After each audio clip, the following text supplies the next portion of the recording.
Hello guys, welcome to viral news. तो guys, सेट से बहुत बड़ी खबर आ रही है चाहत के फैंस के लिए। झूम उठेंगे फैंस। चाहत हुई इस हफ्ते भी इविक्शन से सेफ। जी हाँ, कैसे हुआ है, क्या हुआ है, बताते हैं पूरी बात। प्लीज़ पूरा वीडियो देखिएगा और इन्जॉय कीजिए। अब आप वीकेंड का वार हंसते खेलते इन्जॉय कर पाएंगे और सबके मज़े लेते हुए। क्योंकि ऐसा होता है ना कि जब आपके चाहने वाले फंसे रहते हैं इविक्शन में, तो लोगों को डर रहता ही है। और चाहत के लिए डर इसलिए नहीं है कि वोटों की कमी है, जो बिग बॉस का जो दिमाग है वो। क्योंकि जैसे उसकी फुटेज काटी जा रही हैं, दोनों ग्रुप उसे टारगेट करते हैं हर तरफ से। चाहत जो है टारगेट बनी हुई है, चाहे मेकर्स का कह लें, चाहे विवियन का कह लें, चाहे दूसरे वाले ग्रुप का भी कह लें। तो ऐसे में चाहत के फैंस जो हैं वो अपनी तरफ से यही कर रहे हैं कि वो अधिक से अधिक उन्हें बस वोट करते हैं, और कर भी रहे हैं। चाहत का फैंडम बाहर इतना स्ट्रॉन्ग हो चुका है, जैसे करणवीर को अंदर पता भी है। करणवीर बोलता भी है कि आप ऐसे ही नहीं नॉमिनेशन में आके आराम से बैठी रहती हैं मैडम, आप बाहर बहुत स्ट्रॉन्ग फैन बेस लेके बैठी हैं, बहुत स्ट्रॉन्ग हैं। एक आप अकेली हैं कि जो नॉमिनेशन में आने के बाद भी नहीं बदलती हैं। उसने सबके सामने बैठ के कहा था। चुम थी, शिल्पा थी, काफ़ी लोग थे। नहीं, मतलब चुम, शिल्पा और श्रुतिका। तो चलिए, अब इस हफ्ते तो नॉमिनेशन से सेव हो चुकी है, तो बिग बॉस कोई खेल नहीं कर पाएंगे। लेकिन हुई सेव कैसे है? आप सभी जानते हैं, जब नया टाइम गॉड बनता है तो होता क्या है घर में, उसको एक पावर दी जाती है वीकेंड के वार से पहले कि जितने भी नॉमिनेटेड कंटेस्टेंट हैं उनमें से आप किसको बचाना चाहेंगे, है ना।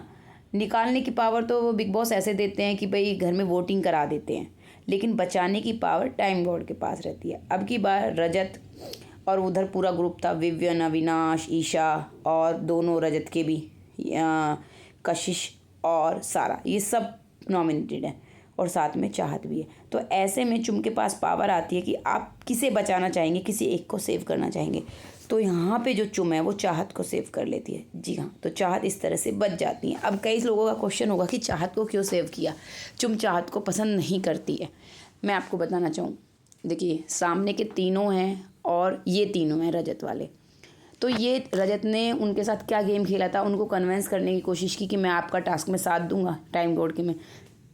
लेकिन टास्क आने पर वो खेल गया, पलटी मार गया, और वो इन लोगों को धोखे में रखना चाहता था कि मैं तुम्हारे साथ हूँ, जबकि देना वो ईशा का साथ चाहता था। तो उसको पता है कि अगर कभी नंबर गेम की बारी आती है कि किसको निकालेंगे, वो नंबर गेम होता है ना कि आप इनमें से किसको निकालना चाहेंगे। जिस तरह से दिग्विजय बाहर गया है, तो उस नंबर गेम में वो कहीं पीछे ना रह जाए, क्योंकि वो 4 ही जने हैं। तो चाहत का ऐसा है कि वो मतलब उनके खिलाफ भी नहीं जाएगी, इतनी बुरी टर्म्स में नहीं है चाहत उनके साथ। तो चुम ने उस नंबर गेम को बचाने के लिए, और सामने वालों में उसकी किसी से इतनी बनती भी नहीं है, किसी से भी नहीं। रजत ने धोखा दिया ही है, और रजत के साथ कशिश और सारा ने तो उसे टाइम कोड ना ही बनने दिया। सारा की वजह से ही वो पहले बनते बनते रह गई। और कशिश का भी है ही। तो ऐसे में उसके पास जो सबसे सेफ वो था कंटेस्टेंट, वो चाहत थी। तो उन्होंने चाहत को बचा लिया। नंबर गेम में अब एक इविक्ट हो जाता है, तो उधर के 3 और 2 5, ये 5-5 इक्वल हो जाएंगे। तो चुम को ऐसे ही नहीं बोलते हैं होशियार है। चुम ने कहा था ना, है ना हम चालबाज, नहीं है ना हम तेज। तो वाकई में चुम तेज है और चाहत सेव हो चुकी है। तो गाइज, घर वालों के तो होश फिर से उड़े के उड़े रह गए कि ये फिर सेव हो गई है। जी हाँ।